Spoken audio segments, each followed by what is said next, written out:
Siyanibingelela nonke balaleli egameni lenkosi uJesu Kristu. Makubekini umusa nokuthula okuvela kuNkulunkulu uBaba wethu nasenkosini uJesu Kristu. Izwi lenkosi uJesu Kristu leli olilalele njengamanje. Izwi lenkosi uJesu Kristu lapho sishumayela khona, sifundise, siphinde sihlole imibhalo engcwele ngokwentando kaNkulunkulu kwindodana yakhe uJesu Kristu oyinkosi nomsindisi ezimpilweni zethu. Sizocela kubo bonke abantu abalalele ukuthi sonke sibe namaBhayibheli kuze sonke sizofunda kanye sibe nokuqonda imibhalo engcwele njengoba ishunyayezwa nanjengoba sifundiswa ngayo. Kulabo abangenawo amaBhayibheli sizocela ukuba ni-download amaBhayibheli emafonini enu kuma-app stores, kuma-laptops noma ama-tablets noma ama-cellphone esiwaphathayo kuma-app stores kuze sonke sizofunda sibe nokuqonda kanye imibhalo engcwele njengoba ifundiswa.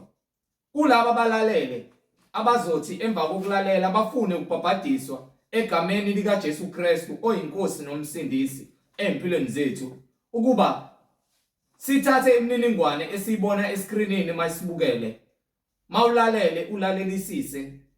Nalabo abanemibuzo mayelana neBhayibheli ungenakho ukuqonda ukuba uNkulunkulu masithi siyakholwa kuyena, iphi indlela ekumele siphile ngayo nendlela ekumele sikholwe ngayo kule ndlela yokukholwa esikuyona. Nalabo abanofakazi uJesu Kristu oyinkosi nomsindisi esekunikile ubufakazi ukuba udlulisele kuzo zonke indlebe ezikwazi ukulalela izwi likaNkulunkulu, ukuba imininingwane nobufakazi onabo uxhumane nathi kule mininingwane esoyishiya njengamanje. Ngizoqala nge-email address la sizokwazi ukuxhumana khona. I-email address ithi izwilenkosi.ujesukristu@gmail.com, izwilenkosi.ujesukristu@gmail.com. Ngilandelise nge-cellphone number noma i-WhatsApp number la sizokwazi ukuxhumana khona ethi 066 566 9245, 066 566 9245. Bazalwane, izimfundiso nezintshumayelo zonke ziyatholakala ku-YouTube lapho uzokwazi ukuhlala khona phansi uphethe iBhayibheli ulalelisise ukuba ngabe lokhu okuzwayo uyakubona yini embhalweni engcwele, ngabe umoya engcwele uyafakazela ngembhalo engcwele kukho konke okuzwayo.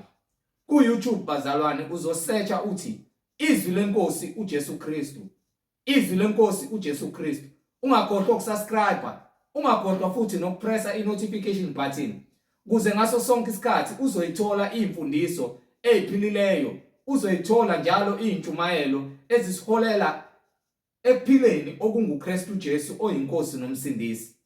Ungakhohlwa nokuthumela izihlobo zakho nabo bonke abantu baziyo, ikakhulukazi labo abafakazelana nawe ukuthi uJesu uyinkosi nomsindisi ezimpilweni zethu nokuthi siyakholwa uNkulunkulu odale izulu nomhlaba, ukuba sihlolisise zonke izimfundiso ezinazo esiyihoshayo nesiyincelayo sifundiswa kuzo zonke izindawo esihlanganyela kuzona egameni likaJesu Kristu, ukuba ngabe umoya engcwele uyayifakazela yini izimfundiso zethu njengoba efakazela kuzo zonke izinto ezikhulunywa la ngeBhayibheli elingcwele. Ake sivule ngomkhuleko simbonge uBaba wethu osezulwini. Baba wethu osezulwini, malingcweliswe igama lakho Nkosi uJesu Kristu. Umbuso wakho mawufike ezimpilweni zethu sisemhlabeni njengasezulwini. Usiphe namhlanje isinkwa sethu semihla ngemihla, izwi lakho elukuphila, eliyilona izwi elisiholela ekuphileni nasebungcweleni. Usiphe Nkosi isinkwa sethu semihla ngemihla, usithethelele amacala ethu, usiphe nenhliziyo yokulahla zonke izinto zomhlaba, sibambelele kuwe Jesu Kristu, sixolele bonke abasonile, sicele nentethelelo kubo bonke abantu esibonile. Ngokuba umbuso ungowakho, namandla nenkazimulo kuze kube phakade. uJesu Kristu uyinkosi nomsindisi. Amen. Bazalwane, igama lami nginguNkanyiso Bright Zulu, ngihamba nomfowethu uBradley Sebula, nomfowethu uMhlengi Zondi ozobe sihola enaba kabanzi efundisa ngokwembhalo engcwele, umoya engcwele ekhazimuliswa kule ndawo egameni lenkosi yethu Jesu Kristu, yena oyinkosi nomsindisi. Siyanibingelela nonke balaleli nabazalwane kuzo zonke indawo enikuzo egameni lenkosi yethu Jesu Kristu. Amen. Amen. Siyanibingelela bazalwane egameni lenkosi uJesu Kristu, umnini mandla onke, inkosi yethu yokuphila okwangona phakade. Siloku sithule bona-ke ubufakazi ngayo imibhalo engcwele ukuthi yenye inkosi, munye uNkulunkulu, yenye inkolo, munye umoya ongcwele. Siyambonga uNkulunkulu ukuthi asinike ukuhlakanipha kwakhe obungasoze badlulwa umuntu odaliweyo. Sithi uNkulunkulu aqhubeke akhazimuliswe ezimpilweni zethu, kungekona ukuhlakanipha komuntu kepha kungamandla kaNkulunkulu. Ukuba konke kuvela kuye, konke kungokwakhe kuphinda kuye. Abantu-ke abazi ukuthi uma befa bayapi, bathi kukhona indawo ekuthiwa uya kubantu bakini. So sonke sabandawonye ezulwini, akuhambi ngezibongo, akuhambi angazi okwabona mhlawumbe ezulwini kuthiwa baphila ngezibongo ukuthi bakaZondi bahlala lapha, abakaDlamini bahlala lapha. Bathi ngokweBhayibheli umoya ingcwele uyasivezela. Ngizongena lapho khona ngizonicacisela, ngizobe nje ngidlula khona singeze ukuzikhohlisa ukuthi uma ufa uze yakubona abantu bakini bazokwamukela. No, iBhayibheli likhuluma ukuthi umuntu uma efa kukabili, isilwane sishona phansi kepha umphefumulo womuntu uya phezulu. uNkulunkulu uyawuthatha ukuba uqhamuka kuyena. Ngakho-ke angeke sizikhohlise. Mawufuna umbhalo kulo engikushoyo, ongibhekele kwincwadi yamshumayeli, Ecclesiastes chapter 4, uzongifunela lapho khona icacisa ukuthi imphefumulo mesifa iyaphi. Uma ngaphosisi isahluko 4. Mshumayela ngithi. Yebo. Okay, uzongifunela uma ingekho lapho uzongibhekela ku chapter 3. Awuthi ngibheke. Awungibheke ku chapter 3. Awuthi ngibheke ku chapter 3. Uzongibhekela nje lapho, ubheke lapho ukuthi ungahlehlwe kude, ngifuna uhlale khona lapho lo suka khona ngithe ngibhekele khona.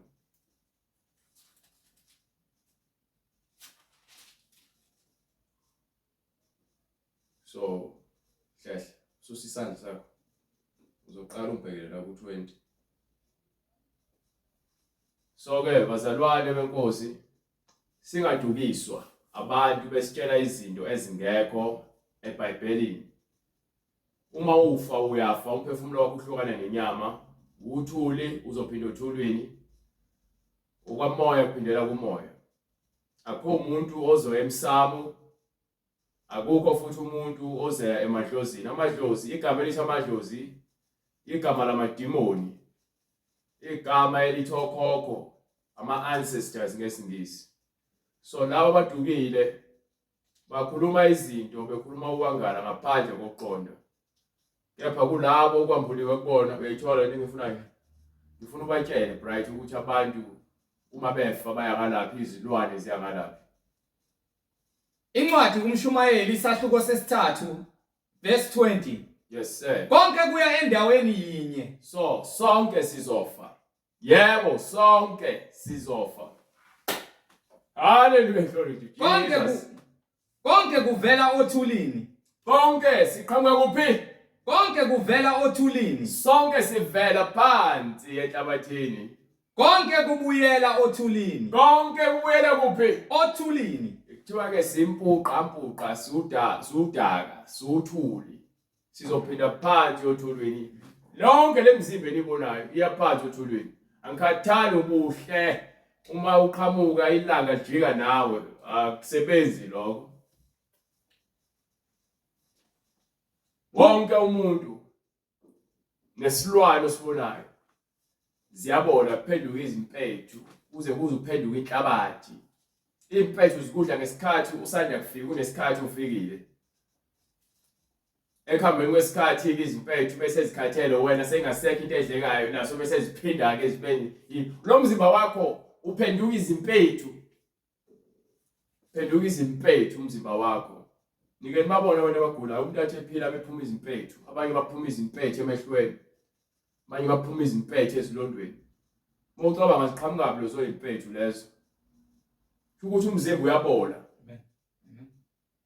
Akho ndlela la ongazikhohlisa khona ukuthi wena hayi mangifa mina ngeke ngize ngibole ngiyohlezi ngimuhle. Lalela sothi bese sifuna ukukubona sofica amagobolondo sekusela amathambo into engaboli yithambo. But yonke lenyama yakho oyinakekela kakhulu ngokukhohlakala iyabola. So angeke ke kungena into ebolayo ezulwini. Ngene lutho olubolayo. Amen. Konke endaweni yinye.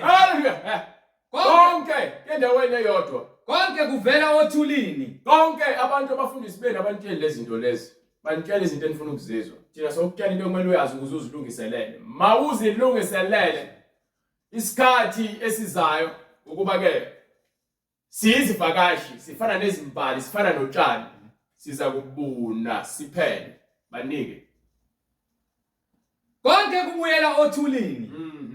Kubani owaziyo ukuthi umoya wamadodana abantu ubani? Uyawazi lokho ukuthi abantu uma befa ukhuphukela phezulu. Uyahamba uphefumulo uyathathwa. Nomoya wezilwane ukuthi wehlela phansi emhlabathini. Izilwane ke zona ke ziyathathwa zishone phansi enhlabathini ukuba zaqhamuka enhlabathini. Lalela isisake. Uthi umoya ingcwele wakha umuntu ngomfanekiso. Wayesephefumula. uNkulunkulu wakuphi? Wasezulwini. Kepha inhlabathi wayakha kuphi? Phansi emhlabeni. So uma inhlabathi yakhiwe phansi emhlabeni, so kuzoba khona iseparation noma ukwahlukana. Mawufa nje kuphuma lo umphefumulo wakho kusale inhlabathi enhlabathini. So ngalesikhathi wena bekuthatha bekusemoshwali bephinde futhi base beyokulanda bathatha ihlahla bakhulume nesidumbu esifile.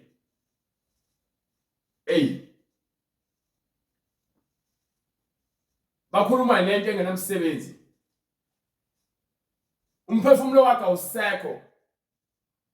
Indlela ongezwa ngayo manje uma bekhuluma nesidumbu basuke benza ukuganga. Akho umuntu okuzwa mesefile. Umbhekele nakuyona incwadi yamshumayeli isahluko 9 bengaphosisi uzongifunela nje lapha ikhuluma ngakho ukuthi abantu bese befile. Akusekho lutho olukhumbulekayo. Ayikho into abangayenza. So uma bephethe ihlahla sebefuna ukuthi bakubize bathi bahamba nawe bakhuluma nawe make bangenzisa kanye kushona uma. Ngagcina lapho kwase kushona umfowethu ngathi angisayenzi lonto mina. Angikhulumi nabantu abafile. Bible lithi ke yini enifunayo kwabafileyo ngabantu abaphilayo. Akekho noyedwa uma kukubaya kuzwa ke sebefile why bafaka emgodini. No ngikhuluma nomoya wakhe. Umoya wakhe uyawuzwa iBhayibheli lithini. Moya wakhe uyakhuphuka, uyathathwa. uNkulunkulu waphefumulela ukuphila kumuntu. Kanjalo uma sekuphelile isikhathi sakho sokuphila emhlabeni, sesexpired isikhathi sakho sokuphila, uNkulunkulu uthatha umphefumulo wakhe ubuyisele.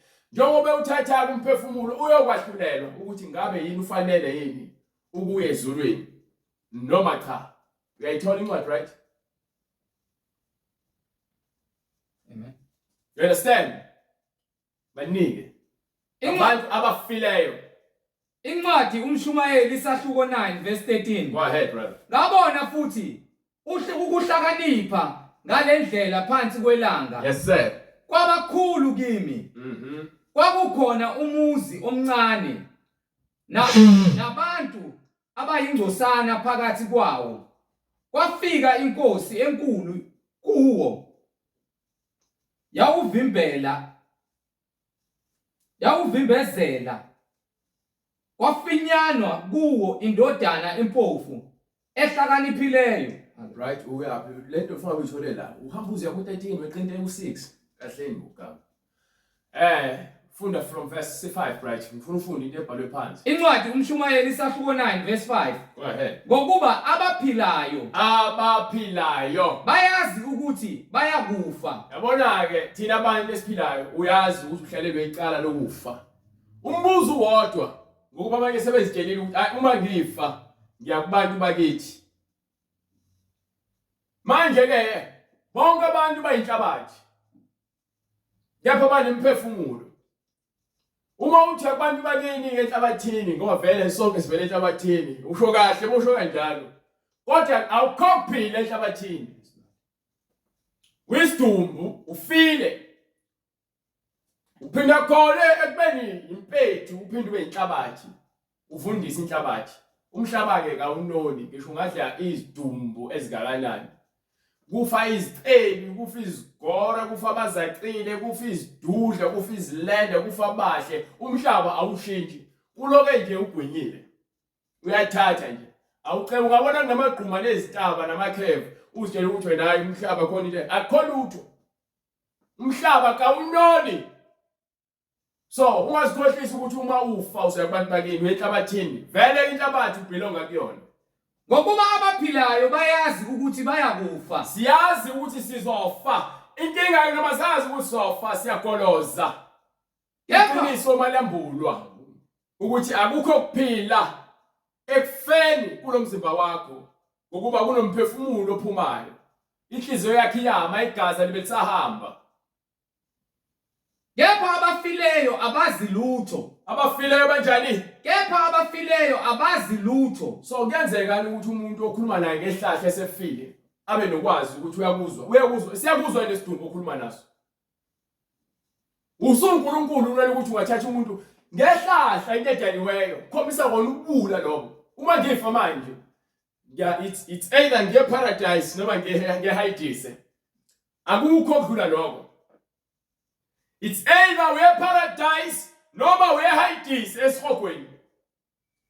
Noma uyemzini abangcwele paradise noma wena wesihogweni eHades. Kuthu kuphela. So le ndaba le abantu ukutshela ukuthi uma ngifa ngiyakubantu bakithi abangasekho. Njena ngiyohlala nabo bazongamukela ngokuba lemhlabeni ngiyahlukumezeka. Ngisho wathatha indaba uzilengise. Usukufana noJudas Iscariot wabo oziphoseweni ukuba umoya kaSathane wombusa. Umuntu ozibulalayo usuke ebuswa umoya wamadimoni kaSathane. Labafuna ukuthi uzithathele wena ukuphila kwakho. uNkulunkulu ngeke aze kwamukele. So abantu abafile uma ngifa manje umzimba wami usazi lutho. Mawukhuluma nawo uzenza isilima wena. Futhi abasenawo umvuzo. Abanani? Futhi abasenawo umvuzo. So ungitshela ukuthini? Baze bakhe ibambe bathi umuntu ke kade ethakathiwe bese bemcubungula abafaka imithi bathi bayamcupha. Ukuthakatha ningabathakathi ngokwenza lezo zinto. Ngokuba manje nikhathalela umuntu osefile. Niqhuba ukuthakatha ngokwenza lezo zinto lezo. Uma ufuna ukuphila okuphakade fanele udle isinkwa sasezulwini. Fanele udle umzimba kaJesu. Fanele uphuze igazi lakhe. Ngisho ngamabomu kanje. Fanele udle umzimba kaJesu. Fanele uliphuze igazi lakhe. Yaphenda futhi. Fanele udle isinkwa sasezulwini.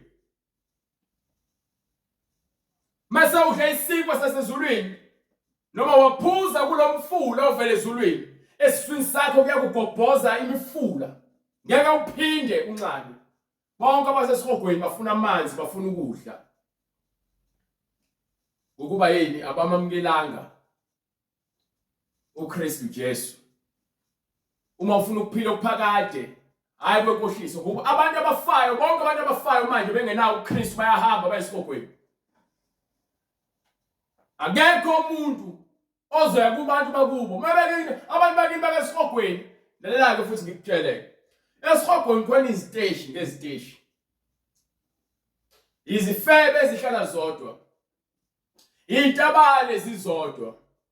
Amasela awodwa. ababulali babodwa, abathakathi babodwa, abaculi bekwaito babodwa, abaculi behip hop babodwa, abaculi lonke uhlobo lomculo olungamdumisa uNkulunkulu. Izidakwa nazo zizodwa zihlangene. So ngeke uthi wena ngoba naku kuphila emhlabeni uzohamba ubona abantu bakini esihogweni. No, uyobona uhlobo lwakho. Uyinhlobo yalabantu obophila nabo emhlabeni. Umsebenzi yakho iyona ezokuthatha yokufaka lapho khona ufanele ukuba khona. Ubusonto kaHlebe uzofika begida. Namhlanje basagida. Uyahamba uzofica amaMuslim esihogweni. Bonke labantu abanawo uJesu Kristu. Abanye babaprofeti abashumayela uKristu ngeziwasho namanzi nemlotha. Abathakathi labo abaprofeti babathakathi abakhonzi loJesu lesimkhonzayo. Bakhonza ubaby Jesus lo Roma. Lo Roma noma ekhona baby Jesus nalomlungu amaRoma lo obenza abakholwa ukuthi uJesu umlungu unomahla uSathane lo. Akukho noyedwa umuntu ozofa kubantu bakubo.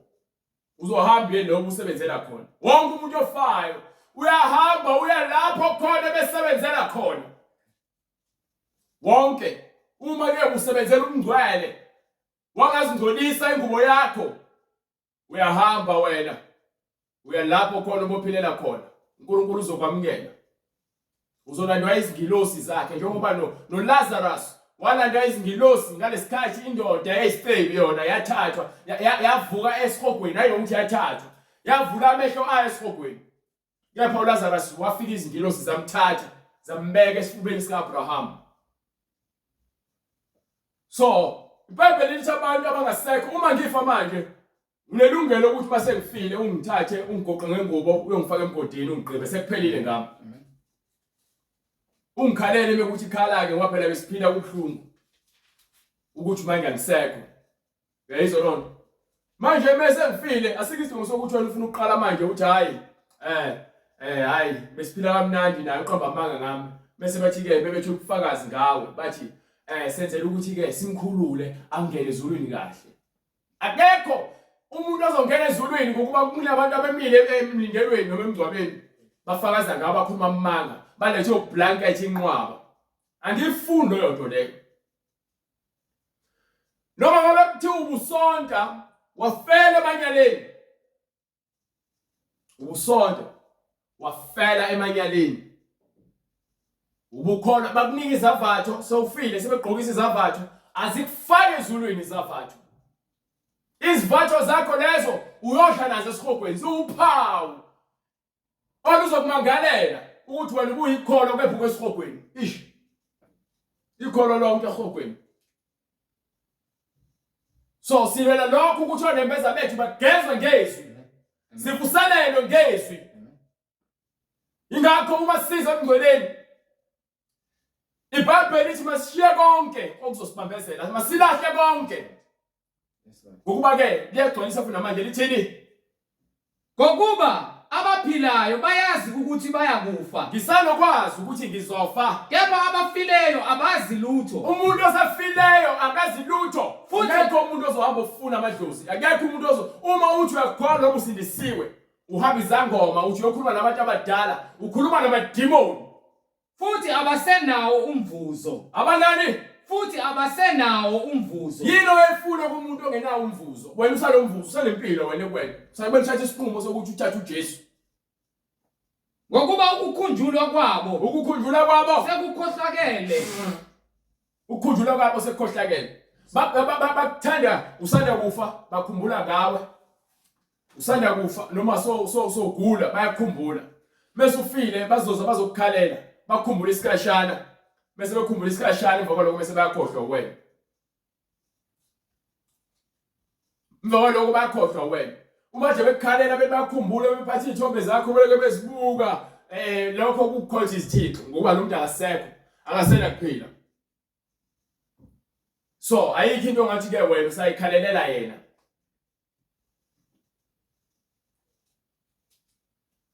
Izinhlungu ezikhalisayo kepha ukukhala kwakho ngeke umbuyise. uma kuthiwa umuntu ubulewe ukuthatha isibhamu sakho uyodubula omunye umuntu ombulele akuyisi lo muntu esefile wena uyefana naye umbulali. Uma kusuka lo wakubo ombulele ezobulela wena iqembu lelo lababulali niyadubulana ingakho emndenini emakhaya kugcine sekuvuka izimpi emndenini abantu badubulana bagwazana yini babanga ulutho idemoni lizoqeda ngani lelo demoni kaSathane ngoba uJesu akekho emndenini yenu. You understand? Ayikho into ongayenzela umuntu ofile futhi ayikho into umuntu ofile angakwenzela yona. Ingakho singayenzela uthiwa yini anniversary unveiling yani le unveil in. Can we understand? Rather to understand what you unveil. When you are dead, ufile ukufa. Okwesono nokwenyama. Okwemphefumulo. Ukufa ku3 wenze isono, wafela esonweni. Ngokuba isono sukufa. And inkokhelo yesono ukufa. Wasuyafaka manje inyama yahluka nomphefumulo washona phansi ethuneni. Mofika phansi ethuneni uyobola. Mase ke kuphuma umphefumulo. Lo mphefumulo ohamba uyoboshwa esihogweni.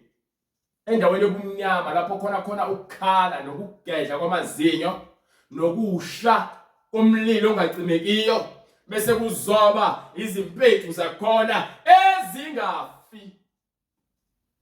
Bese ungicala ukuthi wena hayi mina ngizohamba ngibona ningishesela impepho ngizobuya ngizonibheka nginigaje ngiyoba idlozi elihle. Uyoba idemoni elihle. Yilona lisho ufuna uba idemoni wena. Uma ungasekho igama lakho liyaphila. Igama lakho liyaphila.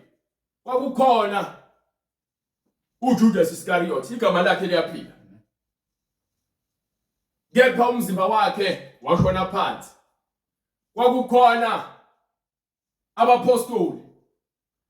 Ngokushumayela kwabo bangcwatshwe ethuneni kepha imphefumulo yabo isemzini ongcwele.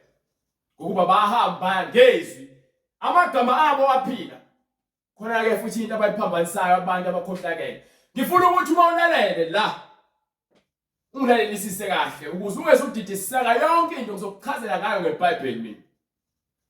Abantu bakaShembe bathi abantu bakubo abafile bafana nezingilosi ezibaxhumanisa noNkulunkulu. You understand?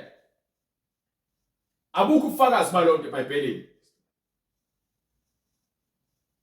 So, uma ke umuntu esefile uAbraham wafaka emgedeni siyabona lokho eBhayibhelini. Wayena uNkulunkulu owadala izulu nomhlaba. uAbraham wakhonza uNkulunkulu owadala izulu nomhlaba. Ngaleyo ndlela uAbraham wayenesithembiso ayesenziwe naye uNkulunkulu ngesizukulwane sakhe esiyokholwa. Bawokhokho kepha ke abawona amadlozi. Idlozi igama umuntu lo okhuluma nemimoya engasile. Imimoya yamademoni. Akekho umuntu okwathi ke unokhokho emsamo. So igama liyaphila kepha angithi mina bengikhuleka ngithi ke baba Abraham ngicela ungikhulekele uNkulunkulu anginike amandla anginike lezinhlanhla ngishisa lempepha angikhuleke kanjalo. Thina amaKristu asikhuleke kanjalo. Asibizi futhi ke siyazi ukuthi uNkulunkulu kaAbraham ngoba uAbraham wakholwa lo uNkulunkulu. Sifuna lo uNkulunkulu akholelwa kuyena. uNkulunkulu kaIsaka. Siyakholelwa kuyena uNkulunkulu kaIsaka. Sithandaza iSaka. Uthi uNkulunkulu wabaphilayo. Akayena uNkulunkulu wabafileyo. So bonke abantu abezisono noma kuthiwa uthi ke sakhiwe ngomfanekiso wakhe kepha kusho ukuthi ngeke aze akufake esihogweni. Ngokuba intukuthelo yakhe iphenjiwe phansi kwabafileyo. Ngokuba yini? Nginika incwadi. Deuteronomy chapter 32 from verse 16.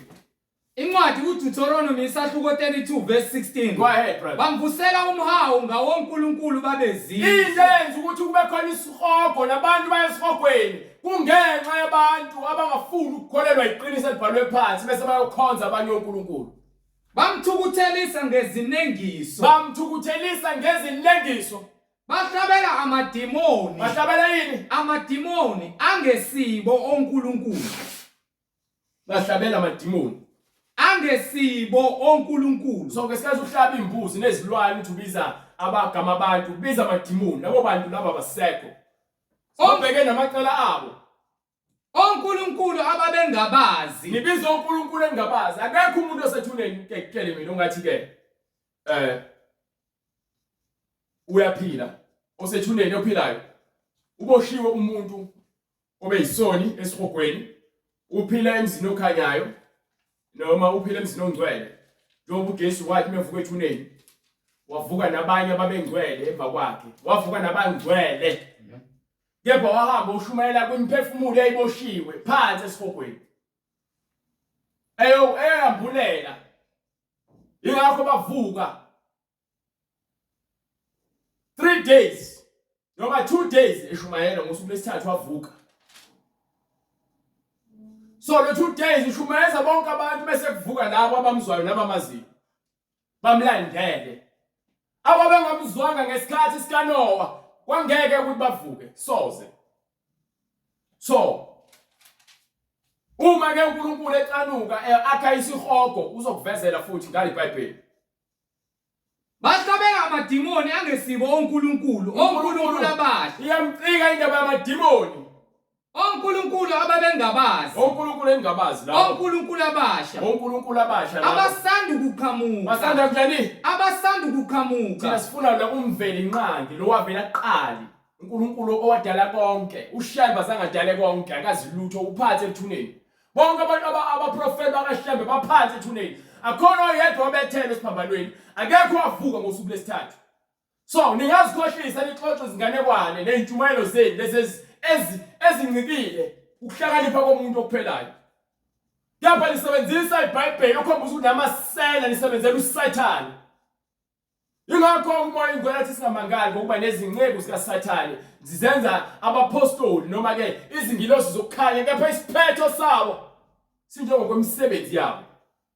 Asimlashi ngalokho. Sintshela iqiniso ukuthi uyedwa umuntu osindisayo uJesu. Amen. So wena lento yenzayo lokugcina isihluthu nentshebe lesabatha uchitha isikhathi sakho ngokuba uJesu awumazi. Umosha isikhathi akekho umuntu anginankinga mawuthi uyasonta uyakholwa kaShembe ufuna ukudebate nami ngeBhayibheli. Ulethe iBhayibheli lakho lakaShembe. Ngongilethela izinganekwane. Lethe iBhayibheli lakho lakaShembe uma ufuna leBhayibheli sodila ngale iBhayibheli simbheke uShembe ukuthi uyamthola leBhayibhelini. Amen. Ngisho ngasikhohlisa lithi uMose wathi uMose uyakhuluma nabantu bakaShembe. Yes Lord. Hallelujah. Kwincwadi yezenzo kuyavela ukuthi uMoses wayekhuluma ngoJesu. Amen. So asingakhohlisani. Umuntu osefile asimbizi thina besikhuleka. Sithi sikhuleka kuyena. Ayikho into engakhuleka umuntu ofile ngiyatshela iBhayibheli ukuthi abazi lutho. Abana sisabelo. Konke kwabo sekukhohlakele. Futhi abasenawo umvuzo. Abanamvuzo yini engizoyithandazela kumuntu ofile? Ngokuba ukukhunjulwa kwabo sekukhohlakele. So abantu abangazilutho bathi nganani benthini kusho ukuthi nani niyabathuka nithi amadimoni abantu baseBhayibhelini ngoba basekho. Lalela asishonga ukuthi abantu abangaseka amadimoni. Okhokho. Akekho umuntu osafile idlozi. Lawo amadimoni bese nwabiza. Nobizela ukuthi azongena emzini wenu wahlabela igazi, nichitha igazi. Uthando lwabo nokuzonda kwabo nomhawu wabo Yonke into ebeze emhlabeni uthando nokuzonda kwabo nomhawu sekuphelile. Ikuphelile. Manje nina bengihlaba nibiza labantu nikhuleka kubona. Uthi uNkulunkulu nihlabela amadimoni nivusela umhawu. Awuqhubeke ngale ncwadi yaDeuteronomy. oNkulunkulu abasha abangaziwa. Ababengasatshwa ngoyihlo. Ngoba nami angibasabi. Angibasabi nami.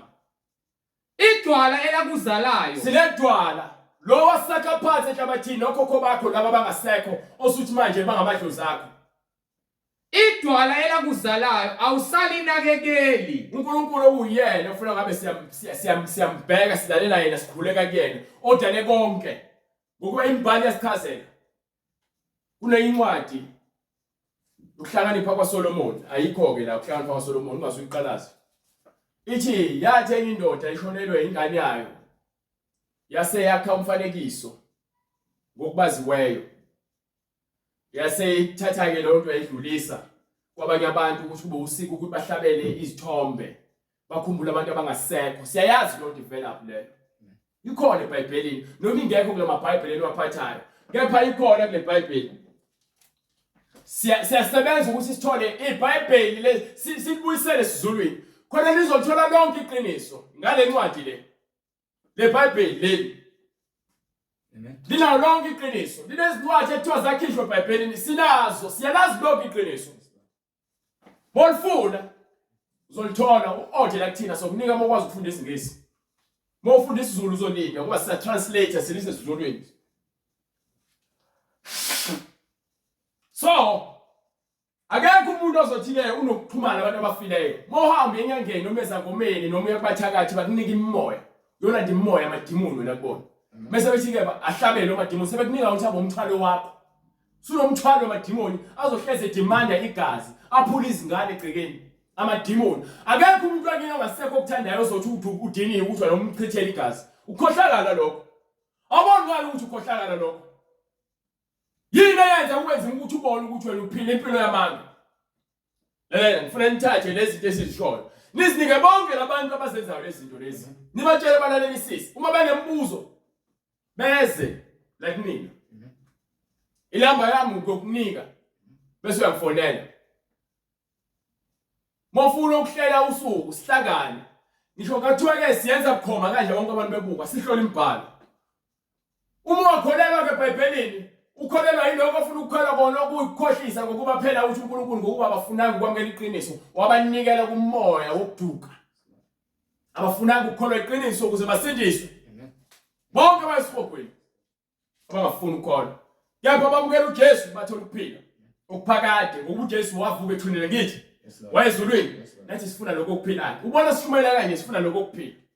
Akunandaba nezinto eziningi ukuthi uhlala lapho nemali engakanani uzalo ubani uyasatshwa noma uyini akungithi ndeke lokho mina. Ngisaba uJesu ngiyakuhlonipha ngiyakuthanda futhi ingakho ukutshela iqiniso. Hallelujah, glory to you Jesus. Ngiyakuthanda. Thanda wonke umuntu ngothando ukaKristu angithande ngalo nami ngisayisoni. Amen. So uthi uNkulunkulu yemcasula lento yenu ukuhlabela amadimoni. Nihlabela amadimoni. Nihlabela amadimoni. Angesibo uNkulunkulu. Akusibona uNkulunkulu lezo zinto lezo. Amadimoni. Yalezi iBhayibheli amadimoni. oNkulunkulu ababengabazi. Ungitshela ukubana kunoMoses nabo sibabiza amadimoni. uMoses akalo demoni. Moses igama lakhe liyaphila. Asikhuleki kena. Ukuba sikhuleka kena ngabe sikhuleka kudimoni. Asithandazi kubantu abangasekho. Sithandaza ke uNkulunkulu owayehola labantu laba abangasekho. Sithandaza kulowo uNkulunkulu ababekholera kuyena. uNkulunkulu wasemazulwini. Uthi ngosuku lokuqala wenza izulu nomhlaba wakha konke. So akunaki ukuthi yena ngizofuna abanye uNkulunkulu kukhona uNkulunkulu ongidalileyo. Angidalwa ngoSheme, angidalwa ngokhokho wami. Ukhokho wami uNkulunkulu wafaka imbewu emzimbeni yomuntu. Wathi ke sala nande. Ukuphila kwami qhamuka kukhokho ngaba ngafanga. Ngabe lama ngifi. Ukuphila kwami, akho kuphila kwami la. Ngiyaphila nje emhlabeni. Ngiyapha ngiphila isizathu. Uma sesiphelile isizathu ngagcwalisa ukuphila kwami emhlabeni, siya expire isikhathi. Shaya isikhathi, zushaye. Khahlela ibhakede, hamba yolusa amadada abasho njalo kithi. Bathi ulusa amadada ezulwini. Akho amadada ezulwini. Lord Jesus. Uzombona ulusa amadada esifogweni uma ukuthi awumamukela kuJesu. Uzohamba uyolusa amadada esifogweni. Uma ukuthi unengqondo ukuthi esifogweni khona amadada. Sazi ukuthi esifogweni khona umlilo ongacishiyo, indawo ubumnyama nokuhlupheka, khona izimpethu zakhona ezingafi. ukuhlupheka khona kwaphakade futhi. So banike bahlabela amadimoni angesibo onkulunkulu ababengabazi, onkulunkulu ababengabazi, onkulunkulu abasha, onkulunkulu abasanda kufika, abasanda ukuqhamuka, basanda oqhamthushu yonke qhamuka esikhaleni.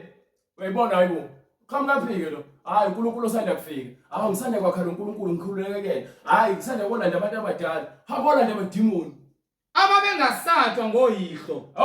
Angibasaba amadimoni. Imisebenzi yawo ngiyayisaba ngokuba isebenza kulabo abangafuni ukuzwa. Kepha njengoba nginoKristu, ngifuna ukukhombisa ukuthi uKristu wathini ngemoya. Kwincwadi Mark chapter 15. Is the last chapter, right? Chapter 15, right? 16, 15, right? Funa ukukhombisa noma 17. 16, 17 or 16, 16. Incwadi ngokukaMark isahluko 16 verse 17. Amen. Lezi zibonakaliso ziya kubalandela abakholwayo ngegama lami. Wait. The Bible says abakholwayo ngegama lami. ngegama likabani likaJesu, abakholwayo ngegama likaJesu. Lezi zibonakaliso ziya kubalandela Abakholwayo ngegama lami bayakukhipha amadimoni. Anjani? Bayakukhipha amadimoni. Lalela amadimoni akhishwa kanjani? Ngalesikhathi ulizwe iqiniso, ubone ukuthi amehlo akho ayavuleka. Uhambe ulahla yonke lento le ukuthi uyayenza. Sese wakhipha amadimoni siqalile. Amen. Bese ufika la kuthina uthi wamukela uJesu. Uthi uyazinikela kuyena. Amadimoni aseyaphuma asayithola indawo ngokuba sekungena manje uJesu. Amadimoni ayakhishwa, hayi abantu abalobebeka abantu izandla bebakhipha amadimoni, ayikho lonto leyo. uJesu kuphela ukwazi ukwenza lokho. Amadimoni akhishwa ngezwi lakhe ngaye, sishumayela yena. Anginawo manje ukuthi mina ngizokhipha amadimoni ngokuhlakanipha kwami. ngoJesu ngegama lakhe utheni? Haleluya. Lezi zibonakaliso ziya kubalandela abakholwayo ngegama likaJesu Kristu. bayakukhipha amadimoni. Ngegama likaJesu Kristu. Bayakukhipha amadimoni. Ngegama likaJesu Kristu. Bayakukhipha amadimoni. Igama sishumayela izwi lakhe, ingakho ungeke uzulwe nami wena muthi uyalwa nalento engishoyo ulwa noJesu wena. Ngeke futhi uzulunge uJesu. Ingalo zakho zimfishane kakhulu ukuthi ungalwa noJesu. Awukwazi ukulwa noNkulunkulu. Ungathi uhlula amadimoni, ufuna ukulwa nomuntu ohlula amadimoni. Uhlulwa amadimoni. Ufuna ukulwa nomuntu ohlula amadimoni. Kahleni ngokudlala, umsana udlala isikhathi senu. Amkelani uJesu. Nishiye indaba zomsebenzi yobumnyama, imisebenzi yobumnyama, indaba zamadimoni. Okhokho bakho bale eHadesi noma eParadise. Uyasazela ke yini ukuthi ngikhule kanjani? Ngapha umuntu othi uJesu unamadimoni noma uJesu lento ngishumela amadimoni. Thiwa ke lowo othuka indodana yomuntu uyakuxolela. Kepha lowo othuka umoya ingcwele uhlambalaze, ngisho nangomhlaba ozayo ngeke azaxolela.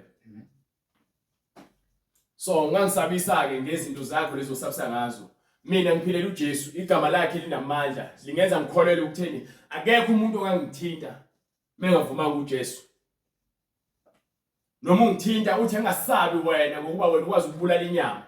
Kepha ngeke uthinte umphefumulo wami ovikele uJesu. Into enikwazi ukuyenza ukubulala inyama kuphela. Igama likaJesu likhipha amadimoni. Wena ngani uDeuteronomy. Igama likaJesu liyawakhipha amadimoni. Ubona usisi engakazabeka izandla. Uzwe ubufakazi ngoJesu. Wathatha iwigi. Wayilahla, wathatha amabhluke, walahla amadimoni. Khona abafundisi ababeka abantu izandla bakhipha amadimoni, kepha abantu bagcwele amadimoni. Ngokuba yini? Esontweni bagqoka amabhluke. Abantu besifazane bagqoka amawigi nopende nama hairpiece, no bapende izinzipho nemlomo, bafaka amabucwebe, baveza ama-cleavage. Abafana bakhona ababhizi base-edge ama-tattoo kwamanye ama-tattoo. bayazelisana amadimoni ayagcwela inkohliso. Umfundisi wenu umbambe ngokuthi nje nginibeke izandla nibusise nginika amanzi nihambe niyochela emakhaya nibe nemali nivikeleke kwimoya emibi. Unika imoya emibi. Nina niyakholelwa yilokho. Glory to Jesus. Hallelujah, Jesus Christ. Hallelujah. Idwala elakuzalayo. Idwala elakuzalayo. Awusanakekeli. Ukhohliwe uNkulunkulu owakudalayo. Ukhohliwe uNkulunkulu. Yabona indaba isekutheni. Uthi uNkulunkulu bekhuluma noMoses. Moses khuluma nayo yonke inhlangano yabantwana bakwaIsrael. Uthi niya kuba ngcwele ngokuba mina uJehova uNkulunkulu wenu ngiyingcwele. So uNkulunkulu ungcwele. uMoses asibize yena ukuthi ungcwele. Sibiza uNkulunkulu ongcwele. Asikhuleki besibiza abantu bonke abantu baseBhayibhelini besikhuleka. Sibiza igama likaJesu kuphela. Ngegama lakhe sinokuphila ngokuba uNkulunkulu wayeJesu Kristu. Amen. So lelo gama lelo uJesu ngokulunga kwakhe amandla onke anikwa yena ukuthi egameni likaJesu Kristu kuphuma amadimoni kuphila abantu kuvuka abafileyo kube khona ukuphila okuphakade ngegama kuphela. Asifuni iwasho zakho. Phuma la leziwasho zakho. Uma ukuthi usindisiwe nina ngicela babadleni ngoba naku nibona abantu abaningi nibona la usaziwayo nama celebrate lawo egcwele lapho kanti anazi ukuthi nawo abanjwe amadimoni. Bafuna ukuthatha le mithi labayinikwayo neziwasho abazinikwa nabaprofeti bamanga. Babe bogcoba ngazo bona bezohlala bebukwa abawosaziwayo ke bafuna ubosaziwayo. So le abaprofeti bamanga ke ngokuba nabo bonke labantu ebaqoqayo. Lithi iBhayibheli kuyakuba yini ukuthi uzizizwe lonke ube nezwe lonke likulandela kepha egcineni uhambe nabo esihogweni. Nini abantu niyimpumputhe ngamabomu futhi ukuba nithanda izinto ezidaliweyo ngaphezu komdali.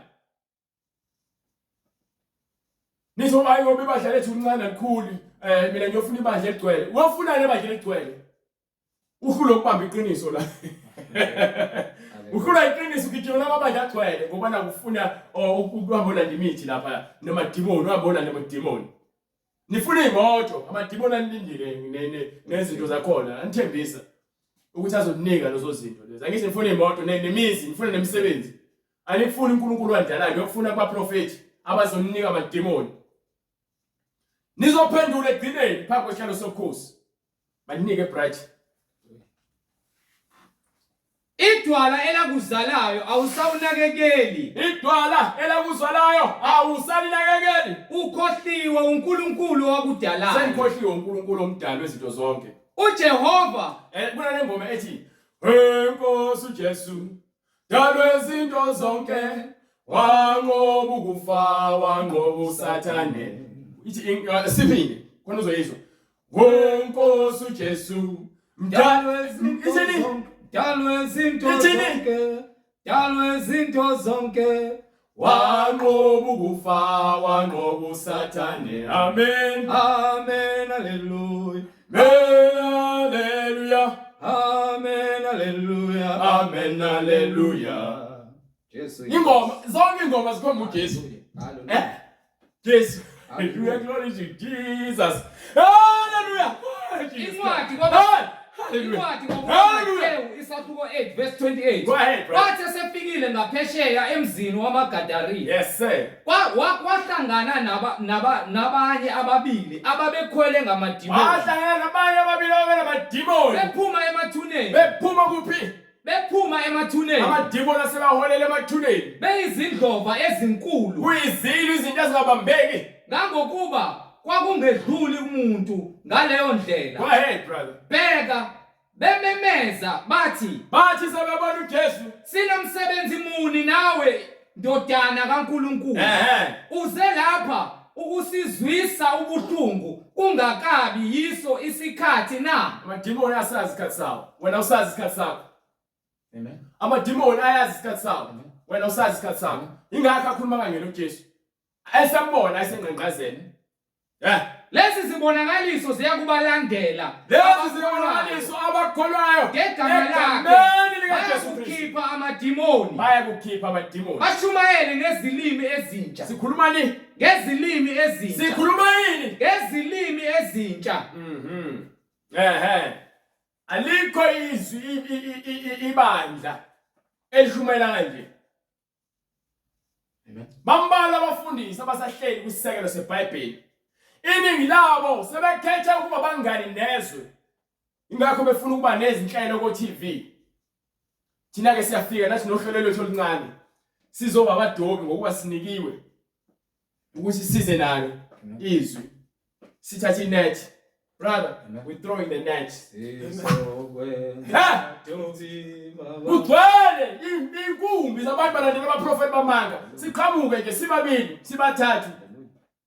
Asifune ukubukwa. Size ngezwi.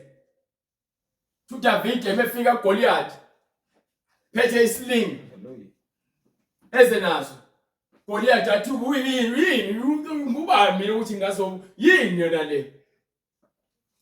David akhiphe isling akhiphe itshe bese athatha sizungezise.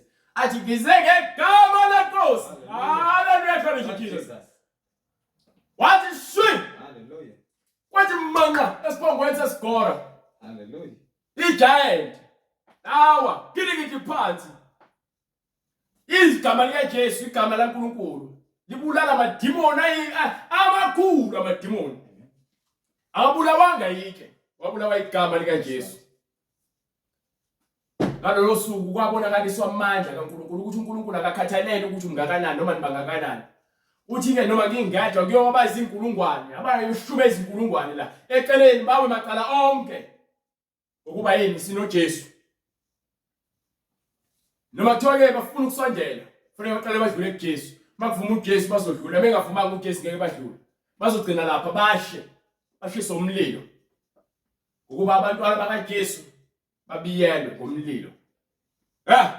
Right, banike. Incwadi uDeuteronomy isahluko 32 verse 19. Go ahead, brother. uJehova wakubona. uJehova wakubona. Wanengwa yini. Wayenengeka emsebenzini yokundola. Ngenxa yokuncokoloza kwamadodana akhe. Yalento eliyenzayo ukuthi nina senizinikele koNkulunkulu abasanda kuvela amadimoni. Namadodakazi akhe. Nodadewethu bahambe bolanda imithi komama uyangikhaza. Bakuthanda ukuhloba ngaphandle ukuze bahunge bahambe boye ngamadoda. Wayesethi ngiyakubafihlela ubuso bami. Ayisethi ke manje uNkulunkulu uza kufihla ubuso bakhe. Ngibone ukugcina kwabo ukuthi kuyakuba yini. Lalelake. Lazi bathini? Hayi lawe ekhuluma nabantwana bakaIzwayeli ehlalo engakhulumi nathi lalela. Uthi uNkulunkulu uJesu izolo namhlanje naphakade. Lento eniyenzayo namhlanje babeyenza. So ukhuluma ngesono abantu abasenzayo. Uyagcwalisa ukuthi akashintshi ezwini lakhe umile. So ngeke wona uthi uzohlukanisa iBhayibheli phana nendawo ngoba ufuna ukukhohlakala wena. uNkulunkulu uzokubamba uthi ke kanje kwincwadi Proverbs chapter or Isaiah chapter 30 from verse 5 ufuna ukukhombisa ukuthi izwi lakhe limsulwa licolekile limnandi kulabo abalizwayo futhi ngeke uguqule ngokuba uthi mawuguqula uza kukwambula banike Incwadi Isaiah isahluko 30 verse 5. Go ahead, brother. Onke amazwi kaNkulunkulu. Wonke amazwi akuthiwa ukuthi amanye amazwi. Wonke amazwi kaNkulunkulu acwebile. Ayisihlangu. Abaphephela kuye. Lowo oze ezwini likaNkulunkulu liyisihlangu liyakuvikela izwi lakhe. Awuvikelanga izwi washo nempepho. Uvikelwe izwi lakhe. Ungenezeli emazwini. Ungalingeke uzifakele uthayisisele ezwini likaNkulunkulu. Funa akusole. Ukubuza njani? Funa akusole. So awungeke uzongitshela ukuthi lana akhuluma nathi bakhuluma lalela wabatshela izinto esazokwenzeka singakokwenzeki. Ufunywane ungumqambi manga. Ukhuluma nabo bonke abantu manje. Ngokuzoshonakala uqamba manga ngongazi. Abantu abaningi bayathanda ukuspikisa ngeBhayibheli. Kepha balazi iBhayibheli. Ngakuphikisa kanjani ngento ongayazi ngikhuluma ngento engiyaziyo. Enginikiwe umoya engcwele. Angiyazi ngokuhlangana phakathi kwami. Konke ungambulelile ngoba yini? Ufuna ngime phambi kwabo lawa abafuna ukuzikhulumela izinto zabo. Ngibatshela ukuthi lento ekhulumayo uyazi yeke. Wangala. Hallelujah. Khuluma uwangala ufana nefu eligcwele umoya. Bathi andinayo imvula. Ufana nomthombo ujulile uma uthi uyabheka kepha kho manzi phakathi. Komile kweqe. Abantu abangenalo ulwazi babangumsindo kakhulu.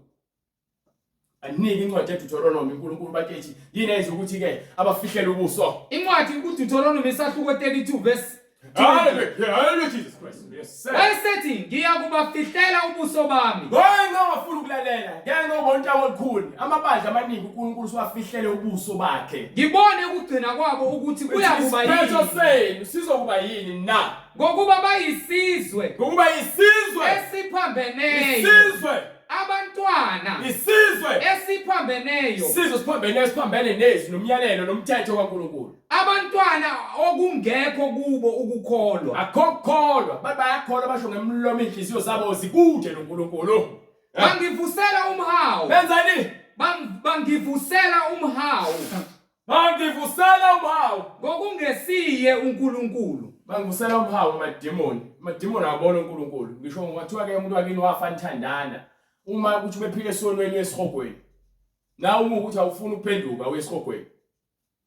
Bangithukuthelisa ngamaze abo. Nihambe nicalela uNkulunkulu ngayo yonke lemfucuza ezinto enizenza ezingenamsebenzi, nifake iziphandla, nifake izikhumba, nifake amabhonki, nifake imigexo, nikhonza lezo zinto. Abanye bafaka amarosali, abanye banezithombe odongeni, abanye banempepha abayishisayo namakhandlela benza amaladi babeke oswiti.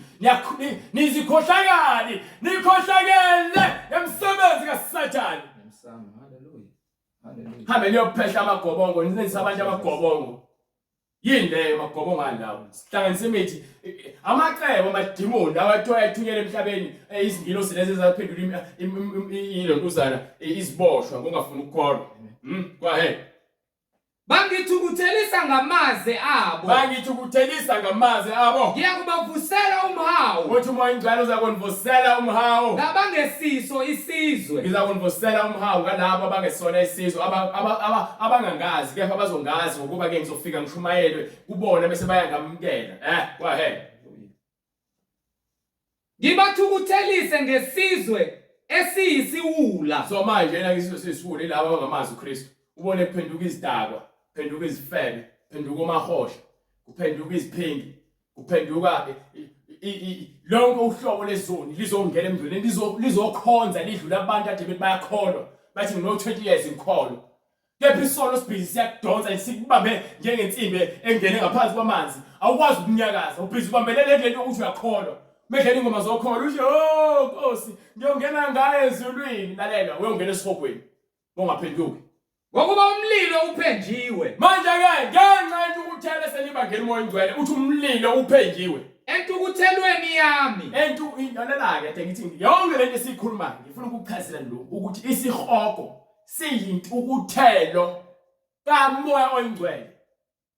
Isihogo siyintukuthelo yokuziphindiselela kulabo abangafuni ukwamukela ivangeli. Isihogo siyindlela kaNkulunkulu yokuziphindiselela intukuthelo yakhe kulabo abangakholwayo nabangamagwala. Uyasha kuze kube sendaweni yabafileyo. Umlilo intukuthelo yakhe iyasha kuze kube phansi esihogweni ehayidise.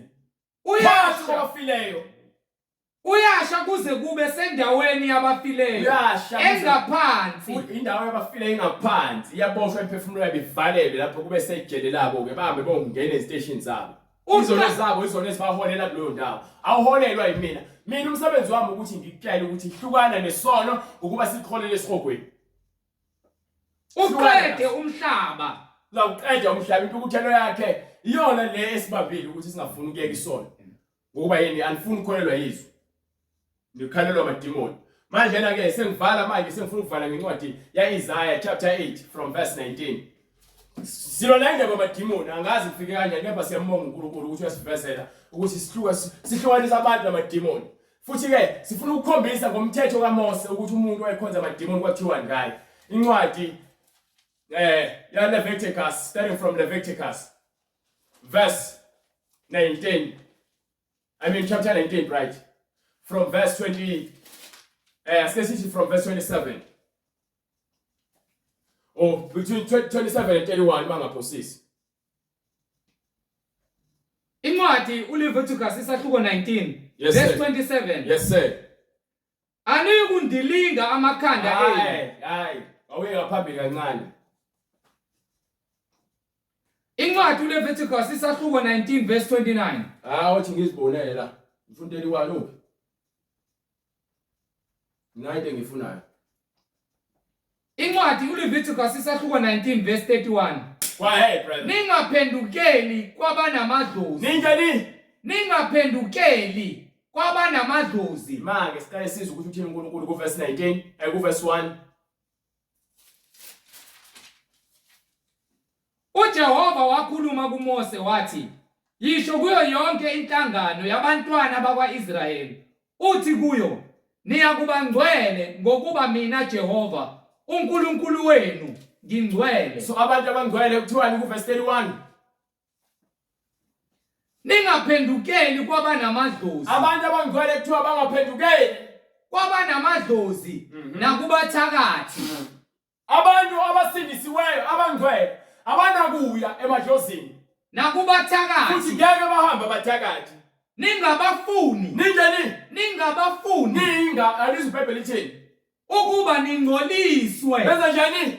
Ukuba ningcoliswe. Bayangcolisa abathakathi nabantu abanamadlozi. Bayangcolisa ngokuba bakhonzisa uNkulunkulu abangekho uNkulunkulu bokufika. uNkulunkulu abazobhubha. Ningabafuni ukuba ningcoliswe yibo. Phumani madlozini. NginguJehova uNkulunkulu wenu. Phumani bathakathi nakwizangoma nezinyanga. Phumani bo webazalwane benkosi.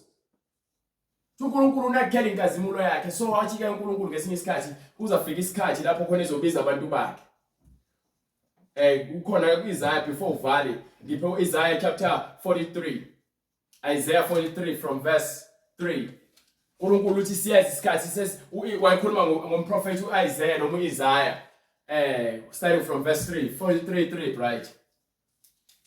Ngokuba nginguJehova uNkulunkulu wakho. Uthi yena uJehova uNkulunkulu wakho. Ongcwele kaIsrayeli. Onjani? Ongcwele kaIsrayeli. Ngithanda ngoba lesikhuluma ngayo uyasitshela ukuthi ubani yena. Akayena ushaya uNkulunkulu uJehova uJesu Kristu. Uyena ongunguye. Ongcwele kaIsrayeli. Ongcwele ukabani? kaIsrayeli. Yena uIsrael kaIsrael ngoba wenza isivumelwano noIsrael wamnika igama eliqhamuka kuyena ukuthi mina wena ngikubiza ngoIsrael ukuba wena uzophuma isizwe sabangcwele ngaphansi kwakho. So uma siphuma ngaphansi kwaIsrael siphuma ngaphansi kwesizukulwane uNkulunkulu afuna sibe yiso sabantu abangcwele, hayi sakashembe, no. Hayi saseZayoni cha, hayi saseBaromini no, hayi sasemaMuslim no, hayi saseLuthela no, hayi futhi sikaJohane uMbhaphathi cha. SikaNkulunkulu uNkulunkulu utholakala kuKristu. Amen. uKristu uqhamuka kuNkulunkulu bayinto eyodwa. Umsindisi wakho Yena lo msindisi esimfunayo uthini? Ngiyanika iGibhithe libe inhlawulo yakho. Yes sir, go ahead brother. Libe inhlawulo lakho. Ikhushe neSheba esikhundleni sakho. Yes sir. Ngenxa yokuba ubuyigugu emehlweni ami. Ngenxa ulibuyigugu emehlweni ami. Ngiyojezisa izizwe eziyizoni ngenxa yakho. Futhi ubudumile. Uthandekile kimi. Uthandekile ufana neaphula emehlweni. Ngiyakunika abantu esikhundleni sakho. Ngiyabe senginika abantu esikhundleni sakho. Nezizwe esikhundleni sokuphila kwakho. Yambuza uthini? Uphinda into ade isho ngale kuDuteronomy ukuthi ke ngizahamba ngiyobafunwa abantu abangazange bangifune. Manje ukhuluma the same thing.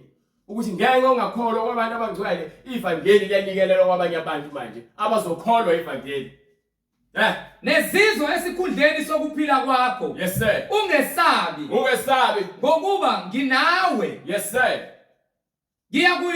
Ngiyakuyiletha inzalo yakho iphume empumalanga. Uthi kuIsrael ukhuluma noIsrael leze lasivumelwano ukuthi ke manje njengoba kaNkulumile njengoba abantu abamakhanda aqinile bazoyidela indaba labo ke abazwayo uzobalanda kuphi eMpumalanga bonke ivangeli lakhe lizoya eMpumalanga. Right food. Ngiyakuletha inzalo yakho iphume eMpumalanga. eMpumalanga kaQhamuka inzalo yakhe. Ngikubuthe nangasentshonalanga. Ngilande la ngasentshonalanga kuphume inzalo yakhe. Ebangcwele lenzalo ezokhishwa. Ngiyakusho kuyo. Ngobe sengithi kuyo Inyakatho. Balethe. Nakuyo iningizimu. Na futhi laba basezathi ngithini? Ungabagodli. Lethani amadodana akude. Amadodana ami akude. Namadodakazi ami. Ukuba ukuze aphume emikhawulweni yonke imikhawulo yemhlaba. Onke abizwe ngegama lami. Ababizwa ngani? Onke abizwe ngegama lami. Kubizwe labo abafuna ukukholwa yizwi, babizwa ngegama lakhe uMoya oNgcwele. Nengiwadalele inkazimulo yami. Sidalelwe inkazimulo yakhe. Inkazimulo kaNkulunkulu ke ubungcwele nokuthi uma sifa sothola ukuphila okuphakade sifane nalomzimba lo owanikwa uJesu bese evuka ekufeni. Iyona inkazimulo ileyo. Onke abizwe ngegama lami. Nengiwadalele inkazimulo yami. Bonke abantu abadalelwe inkazimulo kaNkulunkulu engiwabumbile nengiwenzile. Understand? Kuya ngaleyo kuncwadi yaIsaya 8:19 bese siyavala lapho. Lapho bethi kimi, manje ke ninabantu enithanda amadimoni nihambe niyolanda amadlozi, nilandela abathakathi nabathaka nezangoma nabanamadlozi nezinyanga. Nabathwalisayo. Itheli incwadi. Lapho bethi kimi, funani ngoba namadlozi. Bese bethi mina funani ngoba namadlozi. Nakubathakathi. Nalawo abathakathayo. Ababetha imilozi. Benyenyeze. Bashweshwe banyenyeze. Po. Abantu abayikufuna uNkulunkulu wabo. Ngeke yini ukuthi kukhona uNkulunkulu odala izulu nomhlaba nina nihambe niyofuna kubantu abanamadlozi namadimoni nabathakathi nezangoma.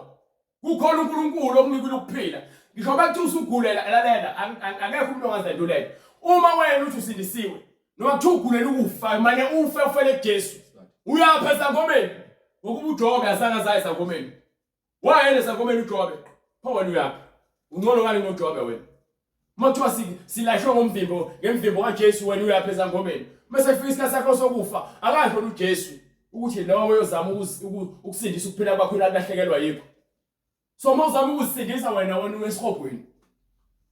Umuntu ophilela uJesu uyakhuleka noma egula. Kubhlungu kangakanani? Kuyiwa kwabafileyo ngabaphilayo na. Nihamba niyofuna kubantu abangasekho ngabantu abaphilayo. Ukhombisa wonke ingqondo yakhe ayiphilile ngoba incwadi yaEcclesiastes noma umshumayeli yakhe abangasekho abanasabelo. Emthethweni ke. Manje ke emthethweni kaMose nasebufakazini obanikwa uMose. Nasebufakazini impela lelizwi. Lento abalikhulumayo alinakho ukusa. Into nje leyabe umnyamela ayinakho ukusa, into egcwele ubulima nokubula nokungazi. Manje ke sikutshela ngale iBhayibheli yonke into. Wena ufuna ukuthatha ulivule ubheke ukuthi ayikho lento esishoyo. Siyakhazela futhi ukuthi isho ukuthini ukuze uzoqonda. Ungeze ukuthi siyaliphendula iBhayibheli. No, iBhayibheli siyalichaza njengoba fanele lichazwe. Ingakho kuthiwa ke umuqa fanele kube phezulu komuqa, incazelo phezulu kwesichasiselo ukuze yonke into ipheleliswe. So awunako abofuna wena kwabantu abafileyo noma kumadlozi noma kumadimoni noma kubathakathi noma uhambe kwizangoma. Ayikho ke umuntu ongcwele. Laba abakwenzayo lokho kufanele baphenduke. Ngoba yini? Isikhathi siyaphela manje. Asazi uJesu uzobuya nini. Bayakudabula izwe beqinekile belambile. Bayakudabula izwe beqinekile belambile. Kuyakuthi lapho belamba. Bayothi mase belamba. Bavuke ulaka. Bathuke inkosi yabo noNkulunkulu wabo. Esihogweni abantu abaningi benza the same thing. Abathi abaphika uJesu. Abanye babo babethi bayakholwa. Mase befika esihogweni uJesu athi sebefuna into ethelelo. Kuthiwa ayikho into ethelelo la. Lapho usebulawa indlala nesomiso. Bese vawalo lokwathi uJesu khona eseke esihogweni. Vele uselahlekelwe ithemba. Kepha ukuhlushwa kwakho kwaphakade. Akho ukuthula, akho umgqibelo nesonto. Akho kulala nokuvuka ukuthi kusasa fanele ngivukele engihlushwa kwadimoni. Fanele Mawuthi uthanda ukudansa, uzodansa phezulu kwaziphi? Ama-crocs. Lawo nesifazane abesilisa abaganga ngemphambili yabo nabo bayaphakathi esihogweni. Abathanda ukubuka ama-video ocansi bayaphakathi esihogweni. Ingakho simkhuza sithi iphumane ekufeni. Nibizelwe ekuphileni, anibizolanga ekufeni. uJesu ulethele uzosindisa abantu baphume ekufeni. Khona futhi into efuna ukukhombisa wena sesilentoza sesivala incwadi yezenzo Act 2, not Act 2, Acts 26 verse 18. Act 26 verse 18. Ufuna ukukhombisa ukuthi ivangeli silinikwenani ukuze lishumayele. Linenhloso ivangeli ukuthi lishungelwe. Akuyona into okudlala. Incwadi izenzo esahluko 26 verse 19. Yes sir. Ngalokho Nkosi Agrippa. No, hlehla. Starting from verse 16. Incwadi izenzo esahluko 26 verse 16. Yes sir. Kepha sukuma. Ume ngezinyawo zakho. Ngokuba ngibonakele kuwe. Ngoba ngizifezile kuwe. Ngalokho ukuba ngikumise ube yisikhonzi nofakazi walokhu okubonileyo naloko uzokukhonjiswa futhi kungibona kwakho. Yes sir. Nowalokhu engiza kuzibonakalisa kuwe ngakho. Hamba bright. Ngikophule esizweni nakwabezizwe ngikophule esizweni nakwabezizwe engikuthumela kubo ukuvula amehlo abo. Uthunyele kubantu bezizwe ukuvula amehlo abo ukuba basuke ebumnyameni baphume ebumnyameni baphendukele bese bephenduke ekukhanyeni beze kuJesu. Basuke emandleni kaSathane baphume ngaphansi kwesandla sikaSathane baphendukele kuNkulunkulu. Iyona nto esinikele izwi le ingakho sishumayela kanje. Asishumayela ukuthembisa abantu izinto esingenazo nathi. Ngeke sithembise izinto engenamsebenzi futhi ngeke kufake ezulwini. Thina sinikwe ivangeli ukuthi sikhiphe abantu ekufeni. uNkulunkulu ufuna umphakathi ongcwele, akafuna umphakathi oyizigwili. Akanandaba nobugwili bakho. Ukuze bamukeliswe ukuthethelelwa kwezono. So wena ufuna ukuphilela izinto eziphathekayo ungahamba uyosonde namabandla lawa amanga bakutshela izinto ezifuna ukuzizwa. Ungangidinelwa noma wenze konke ukuthanda ukwenza. Anginenkinga mina. Kepha iqiniso uyalazi wena. So isinqumo usatshela ngoba wena ufuna ukuphila okuphakathi noma wena uyazinikela ekufeni. So anginawo amandla ukuthi ngizoloku ngikulandela ngikuncenga. No, ingakho ngishumayela kanje. Ukuba ngifuna ulazi lonke iqiniso ungezuloku ukuthi uzonginikisela. Ayikho into onginikisela ngayo mina. Uyedwa umuntu onginikisela uJesu ngoba uyangitshela ukuthi mengamlandeli ngizongena esihogweni. Phela ngilandela yena lozonginika ukuphila okuphakathi. Ngiyakufuna futhi ukuphila. Ngikufuna indlela zonke, ngiyakukhalela, ngikucelele, ngikuzilela ukudla, ngikhulekele. Ngabe uyakufuna ngalo ndlela, ngabe ukulambele ngalo ndlela yena ukuphila okuphakathi. Noma wena usibona ulungile emehlweni akho. Uma ukubona ukufanele ukuphila okuphakathi bakhombisa indlela. Act 2:38. Incwadi yezenzo sahluko 2 verse 38. Incwadi yezenzo mawukuthi ufuna ukuphila okuphakathi. Starting from verse 37. Sebekuzwa bahlabeka enhlizweni bathi kuPetru. Uma ungahlabeka enhlizweni kusho ukuthi hayi ususindisiwe noma ke wena usuperfect. Yapha mawuhlabeka kusho ukuthi uNkulunkulu usasebenza. kuPetru nakwabanye abapostoli, madoda bazalwane, siyakwenze njani na? Yini esizakuyenza na? uPetru wayesethi, right? Phendukani, yiloyo naloyo abhaphathizwe egameni likaJesu Kristu. Ezindaba yonke into ikhomba uJesu Kristu. Kahle fanele sonke size kuJesu. uNkulunkulu usibizele kuJesu. uJesu yena osixhumanisa noNkulunkulu. Mokuthi ufuna ukwazi hayi abantu bakini abangasekho. uJesu yena kuphela ongumhlanganisi. Uyedwa kuphela umuntu ongumxhumanisi phakathi komuntu noNkulunkulu, uJesu Kristu. So uma ufuna ukubhabhadiswa noma ke usufuna ukuhamba indlela yomngcwele, so ufuna ukubhabhadiswa, so uyaphenduka. Sozosithinta ke kule nombolo oyibonayo ku screen ukuze sikwazi ukufinyelela kuwena. Ungene emanzini ubhabhadiswe egameni likaJesu Kristu kukho ukuthethelwa kwezono zakho. Ukuze ke uqale uphile impilo yomngcwele ngamandla kaNkulunkulu nokuphila okukuyena.